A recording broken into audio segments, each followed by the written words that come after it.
good day. I am sending this pre-recorded lecture because due to a mishap in scheduling, I am also at the same time taking my Western medical course examination exactly at the time that I'm supposed to present this paper.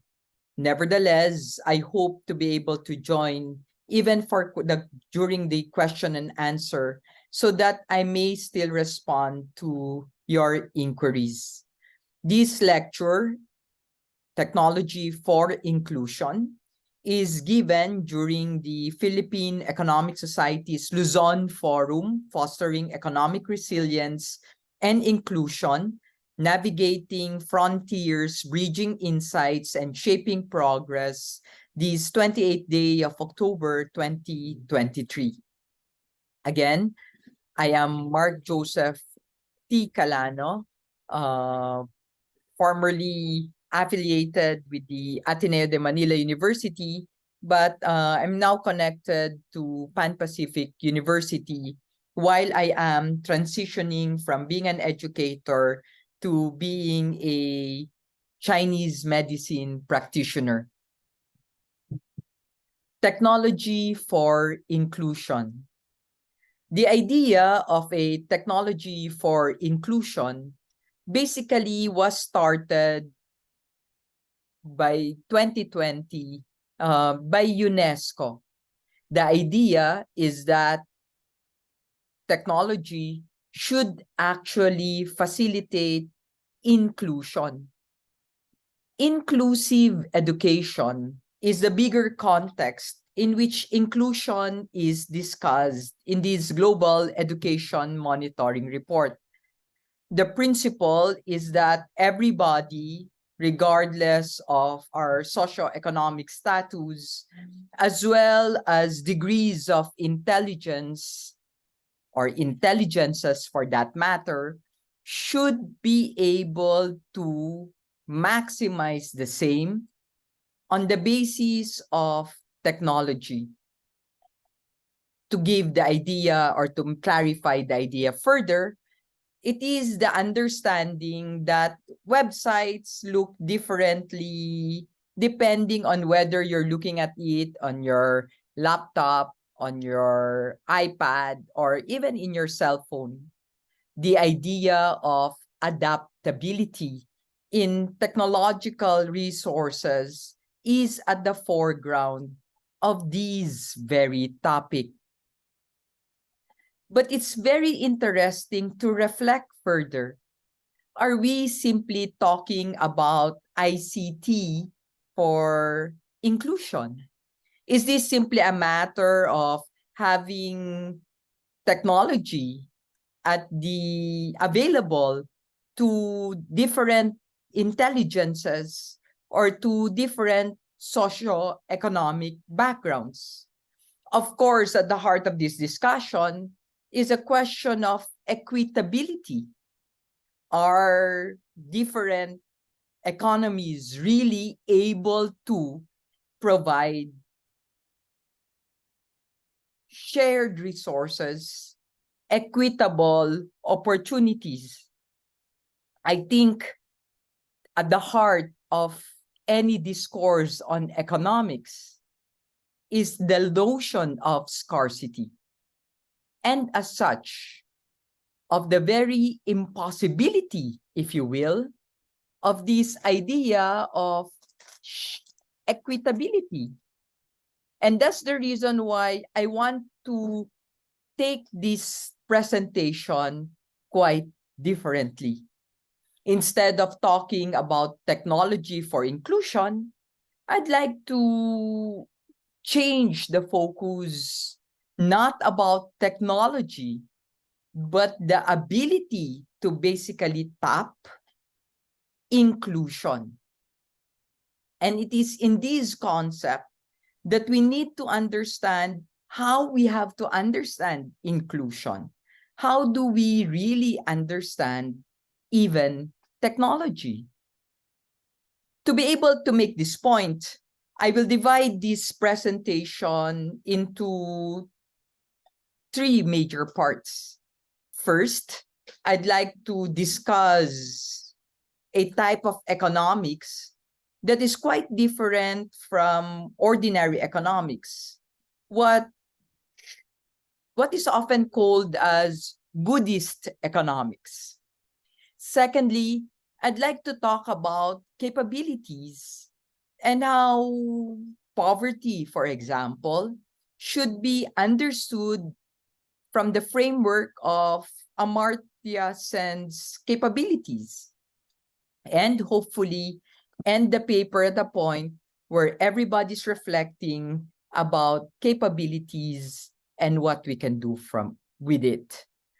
To jumpstart our discussion on economics and Buddhist economics for that matter, it's imperative to actually go back to one of the key essays on Buddhist economics.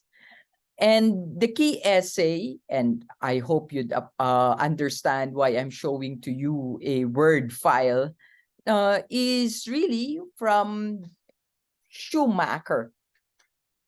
So in an essay on Buddhist economics, Schumacher discusses religious and moral principles to understand really our understanding of equitability, of justice, and the like. He opens these essays this way, right? Livelihood is one of the requirements of Buddha's Noble Eightfold Path. It is clear, therefore, that there must be such a thing as Buddhist economics. Spiritual health and material well-being are not enemies. They are natural allies.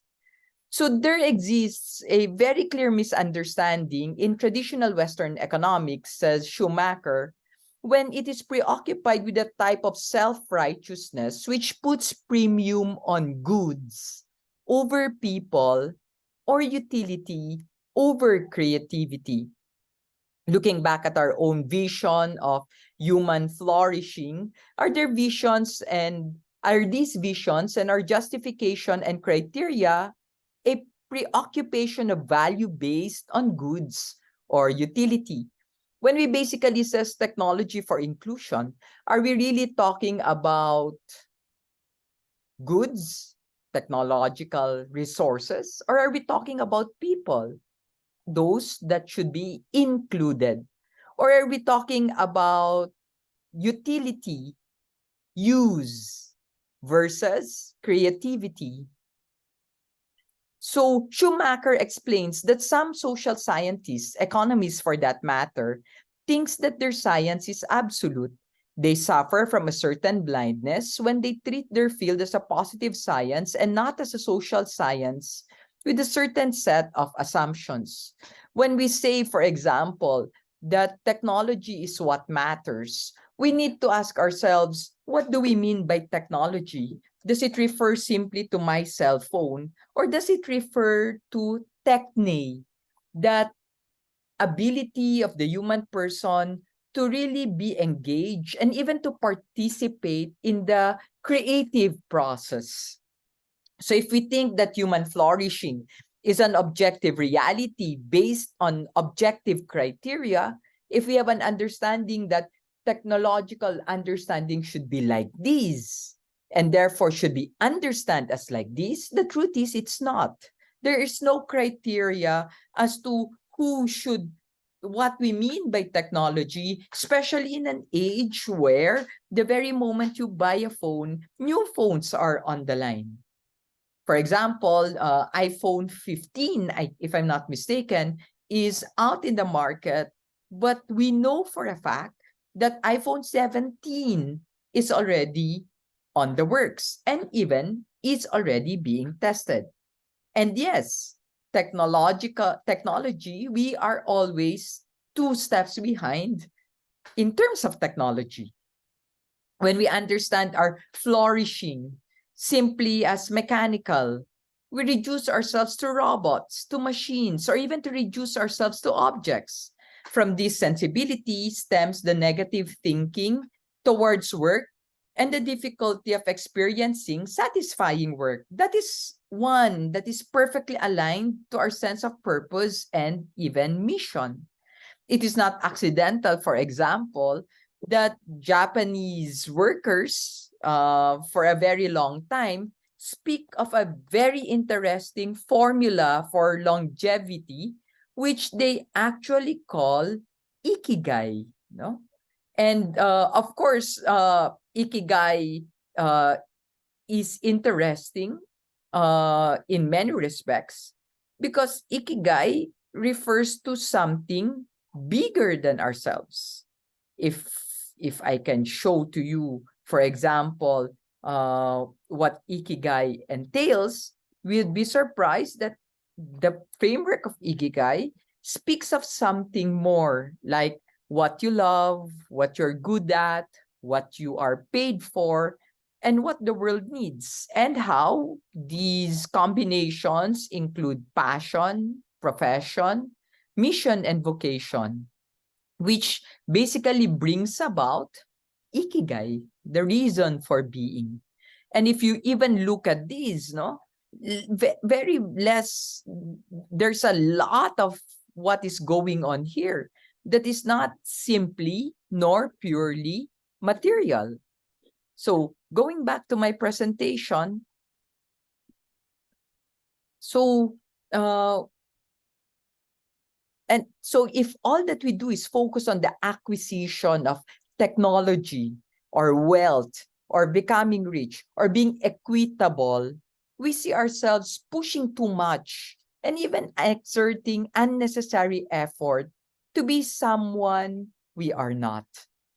And therefore, we need to understand that if this is a question of really getting what the first world students are able to get, maybe, just maybe, that's not very possible. So allow me to continue. It is undeniable, says Schumacher, that the source of wealth is human labor. Quite interestingly, modern economists have somehow understood labor from two opposing perspectives. On the one hand, from the perspective of the employer, it is understood as a cause in the process, which can be removed by automation, technology. On the other hand, from the perspective of the workforce, it is understood as a disutility. And by disutility, Schumacher refers to labor as a letting go of leisure and comfort. In relation to this, wages are understood as a kind of compensation for the sacrifices made.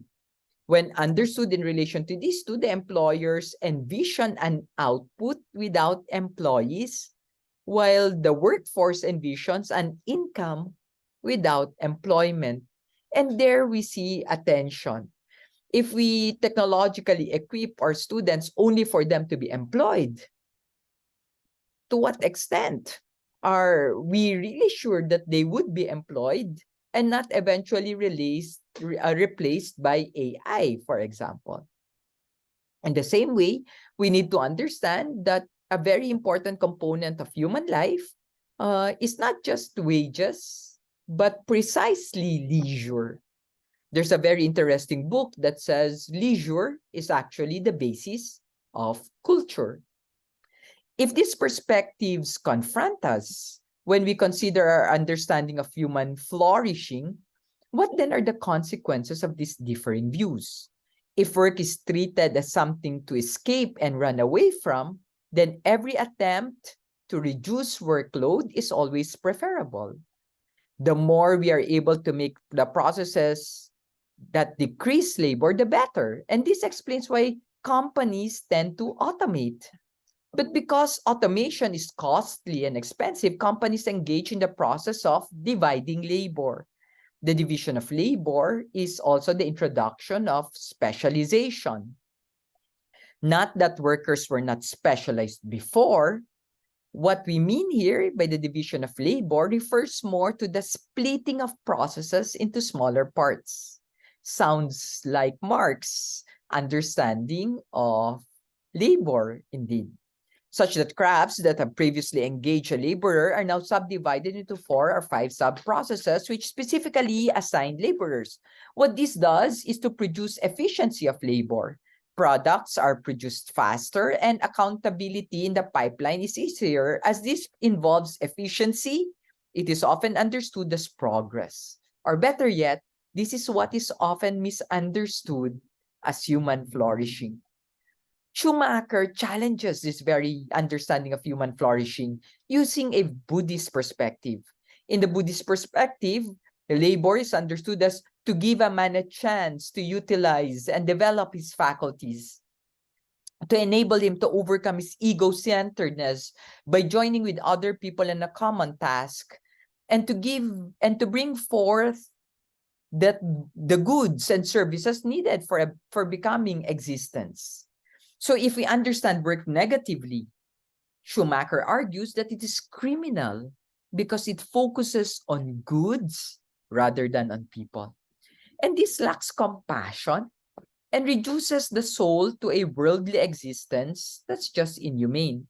So in the same way that to favor leisure than work is to forget the complementarity of work and leisure in living, and to destroy the joy of work and the bliss of leisure.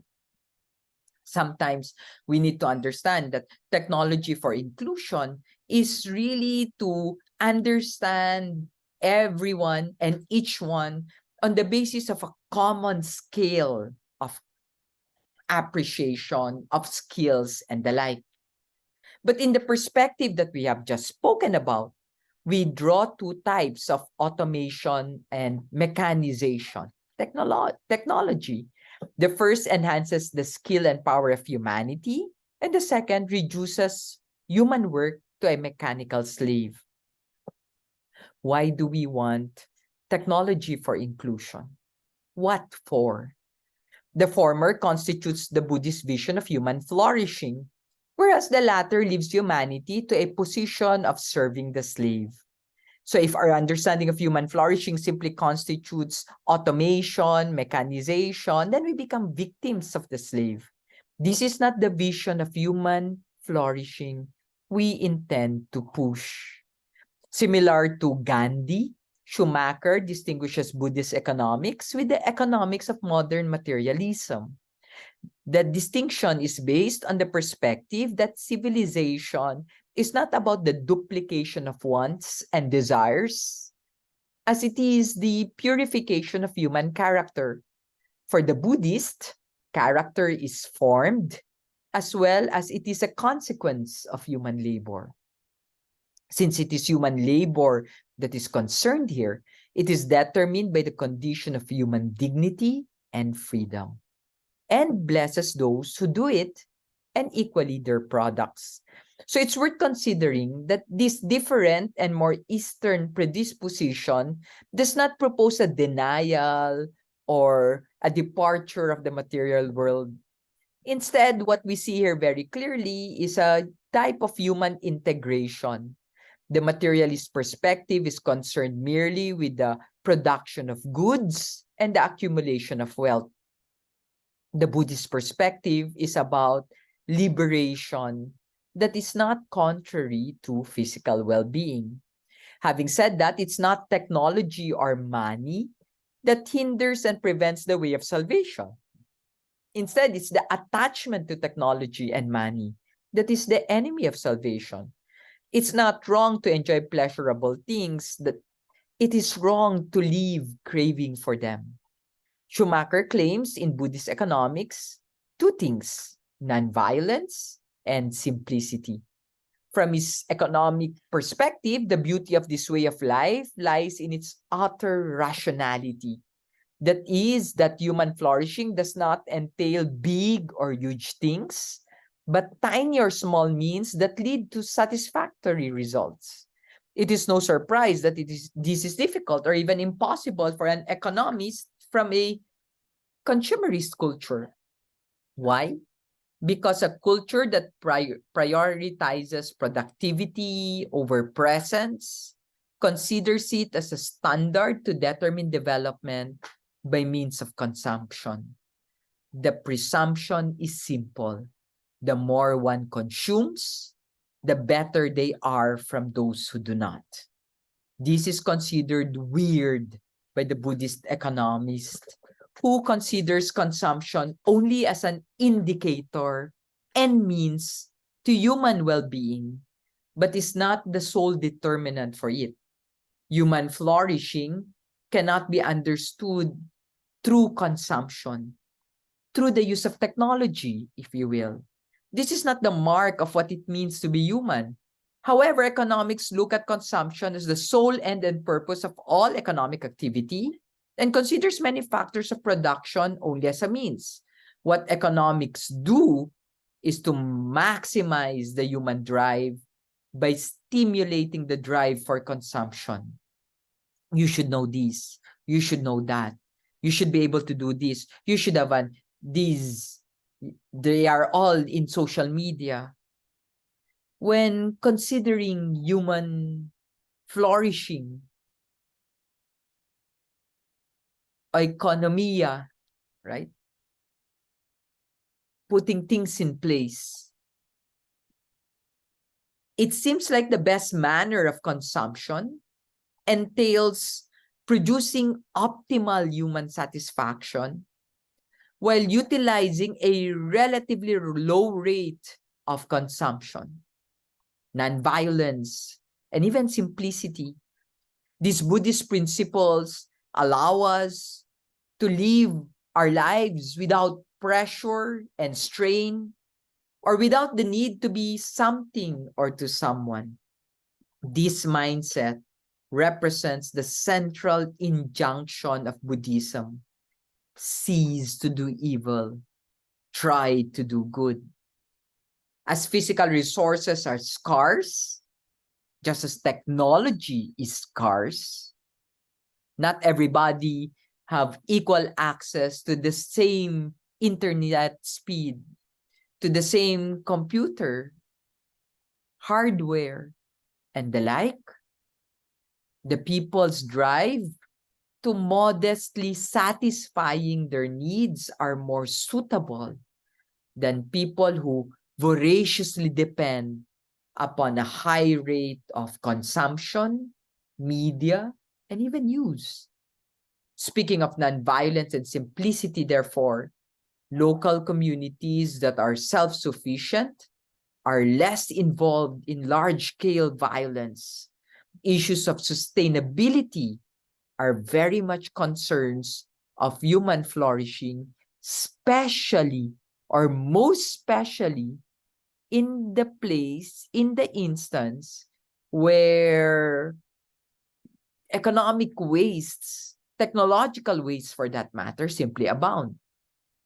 Schumacher explains, from the point of view of Buddhist economics, production from local resources for local needs is the most rational way of economic life, while dependence on imports from afar and the consequent need to produce for export to unknown and distant people is highly uneconomic and justifiable only in exemptional cases, or better yet, on a small scale.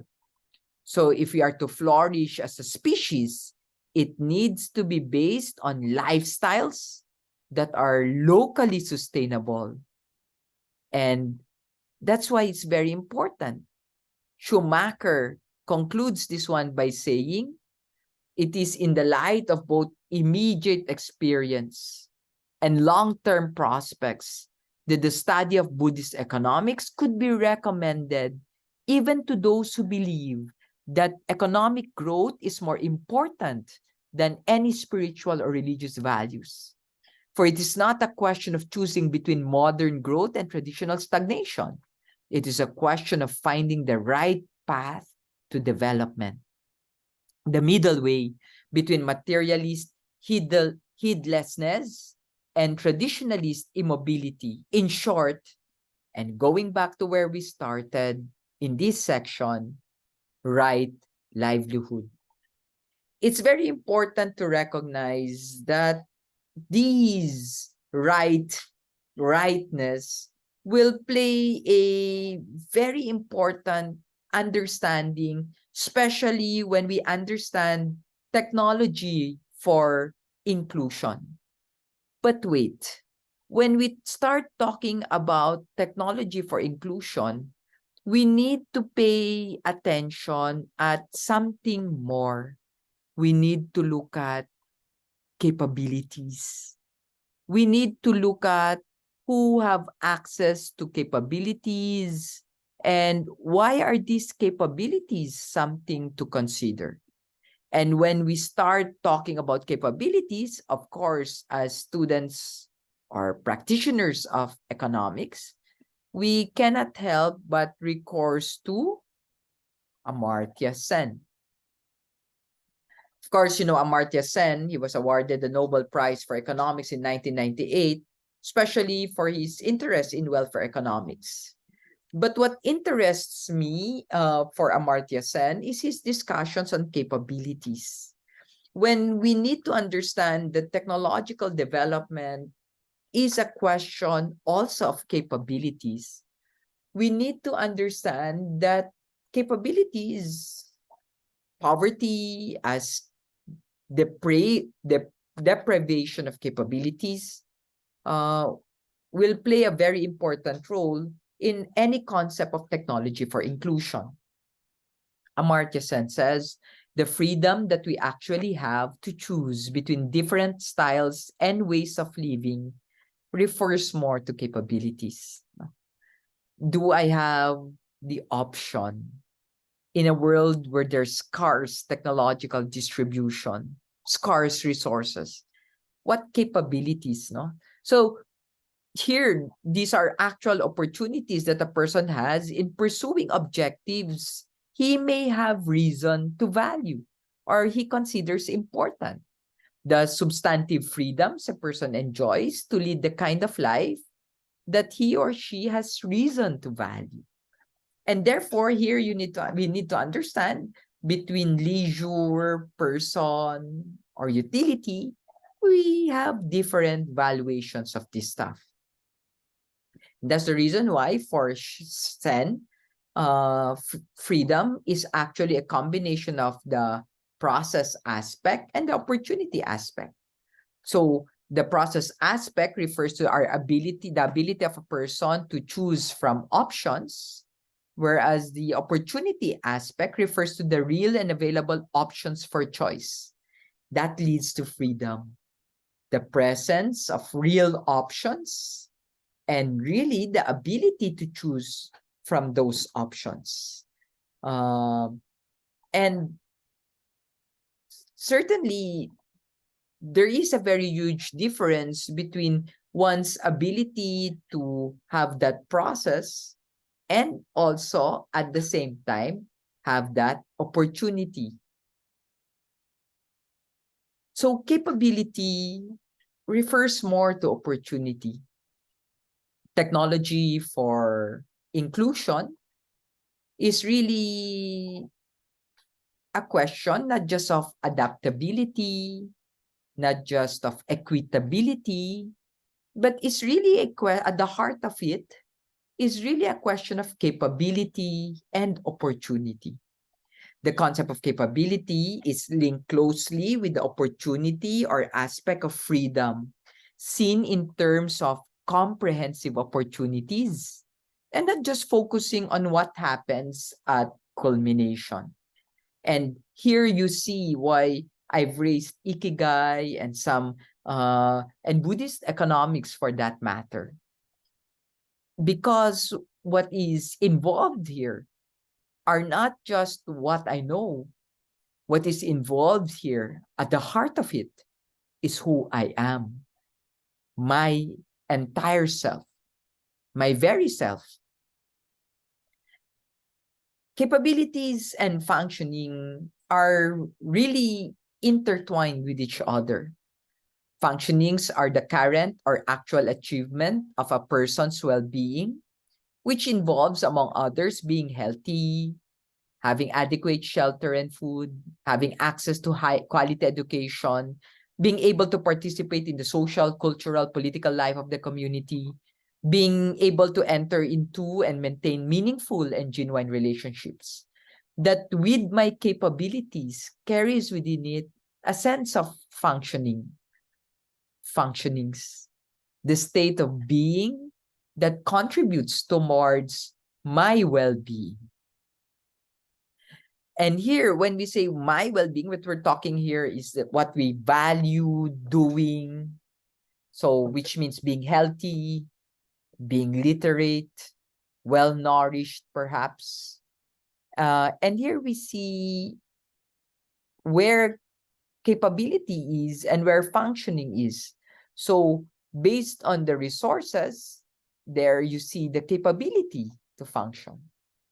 But also, no, because we already said perhaps there's no equal resources, then the capabilities are also minimized.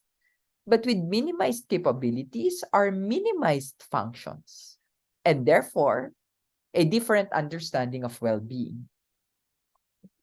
In discussions of inclusion, we need to take into consideration not just the well-being of the person, but the ability of the person to function in their own terms, not on our own terms, but also to appreciate them from their capabilities and then recognize how limited resources hinder these very same capabilities. So well-being, even from an inclusive understanding, is really a combination of capabilities and functionings. Capabilities enable functionings, which in turn afford a human's life's flourishing.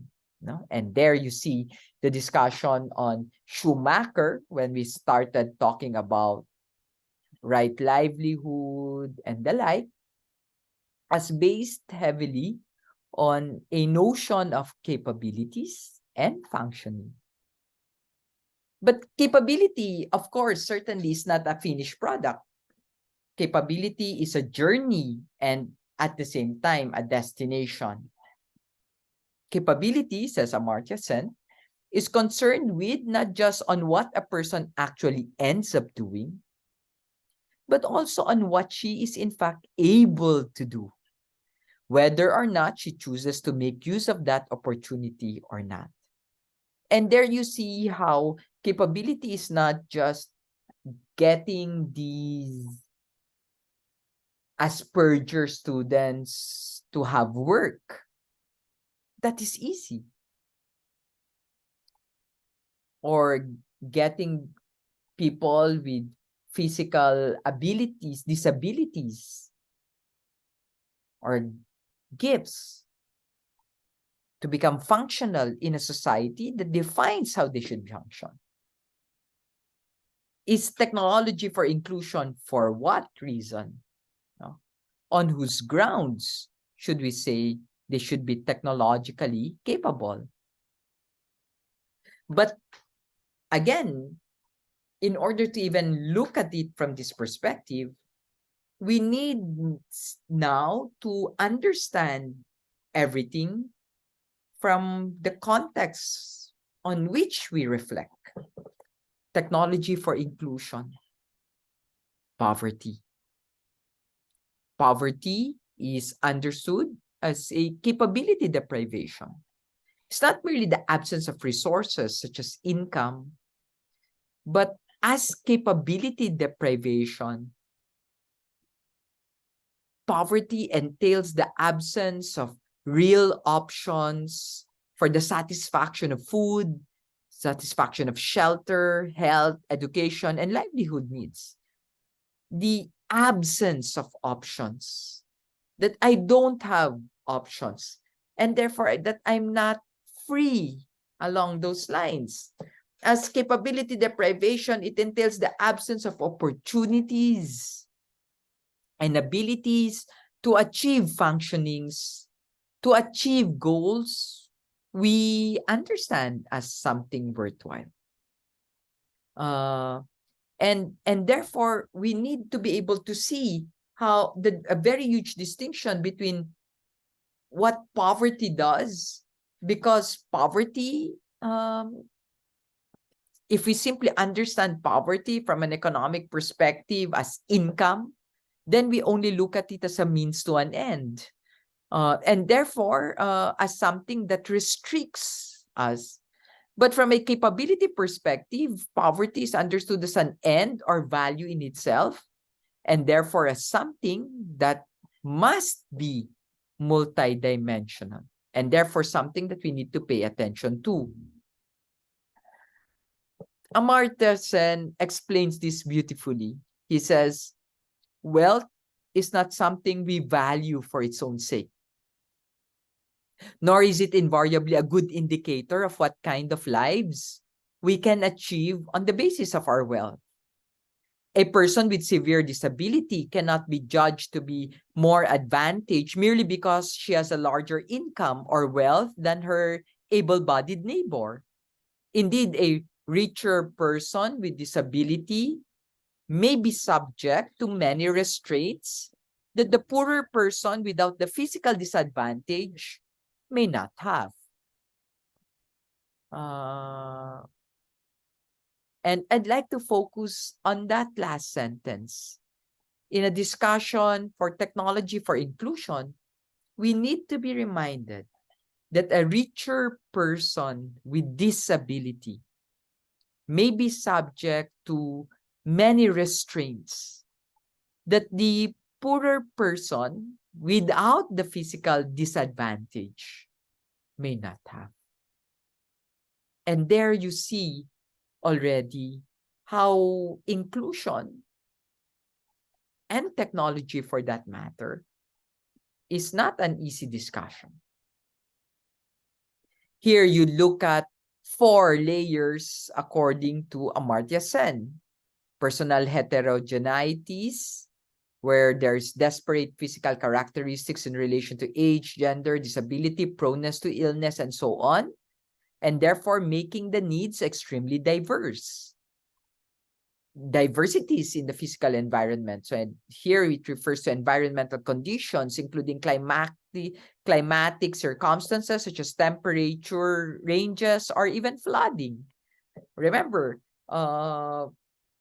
in the Philippines, as well as it was stated in the encyclical Laudato Si by Pope Francis, we are reminded that on matters of climate change, the first victims are always the poor.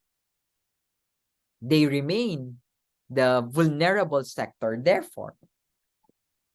And therefore, here you see variations in social climate, social conditions, including public health care, epidemiology, public educational arrangements, and even the prevalence or absence of crime and violence in a particular situation can also bring about variations, as well as differences in relational perspectives, like patterns of behavior in a community. So these income variational factors play a very important role in capabilities. So when we say poverty is too multidimensional, simply to be understood as a notion of income deprivation, Amartya Sen got it right. This multidimensionality is reflected by the variability and even the flexibility of capability deprivation, of how deprived we are. Elizabeth Anderson explains this way. The capability metric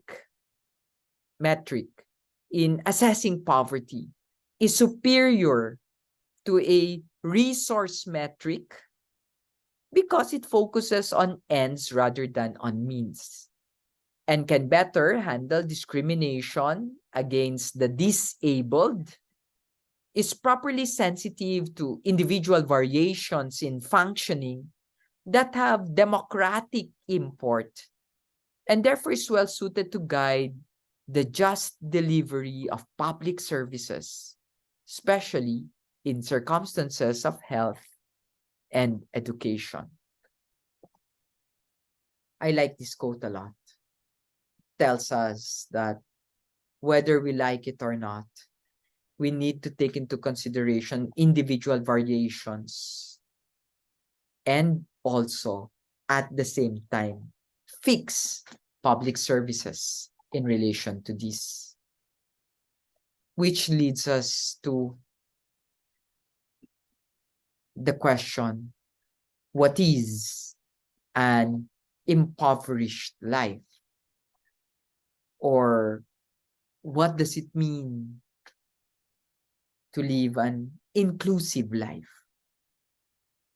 So I started this talk by talking about technology understood as adaptability, but push it a little bit more by talking not just in terms of adaptability, but understanding, for example, that in all of these matters, it's not technology that matters, but inclusion.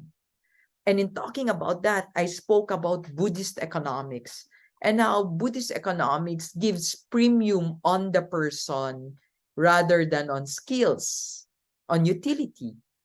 But when we start looking at persons and not just utility, we need to take into consideration capabilities and not just resources. And when we look at capabilities and understand poverty as a depravity of capabilities, we now recognize the repercussions of what we can do as a society to basically push forward inclusivity, technological inclusivity. The word technology comes from the Greek word techne, which basically means involving human capacity, participating in the building process of physis, nature.